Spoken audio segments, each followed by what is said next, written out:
అవును సార్. ఒక మా ఇంటికి దగ్గరలో ఒక ఇంట్లోని ఫస్ట్ హస్బెండ్ చనిపోయాడు. అవును. తర్వాత వైఫ్ చనిపోయింది. తర్వాత కొడుకు చనిపోయాడు.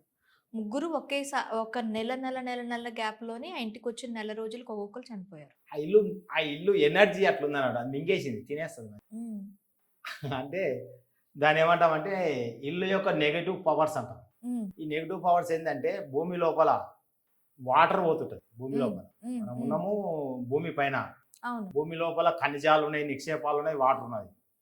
అయితే ఈ వాటర్ ఏం చేస్తుంటది, ఈ మనం మామూలుగా కంటితోటి చూస్తే మన నాగార్జున సాగర్, శ్రీశైలం కనబడతది. హ్మ్. వాళ్ళలా నీళ్ళని స్టోరేజ్ చేసుకొని డ్యామ్ కట్టేసి మనం బయటికి వదిలితే హ్మ్. వాటి ఫోర్స్‌కు కరెంట్ జనరేట్ అయితది. అవును.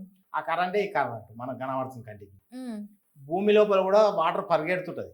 హ్మ్. పరిగెడుతుంటే కరెంట్ జనరేట్ అయితది భూమి లోపల కూడా. ఓకే. మనం దాన్ని తీసుకోలేం గదా! అవును. మిషన్‌లు పెట్టి. అప్పుడేమైతది ఆ పవర్ అనేది అల్ట్రా వయలెట్ కిరణాల రూపకంగా భూమి పైకొస్తది.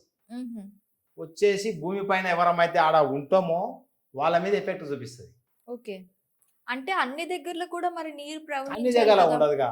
ఓకే. ఎక్కడైతే వాటర్ ఎక్కువ ఉంటదో హ్మ్. బాగా గమనించండి. ఎవరింట్లో అయితే వాటర్ ఎక్కువొచ్చిందో మా ఇంట్లో బోరేస్తే నీళ్ళు బాగొచ్చినాయంట. హ్మ్. హ్మ్. వాళ్ళ ఇంట్లో ఖచ్చితంగా క్యాన్సర్ పేషెంట్ ఉంటాడు. హుహు. అపార్ట్‌మెంట్ గాని, ఇల్లు గాని.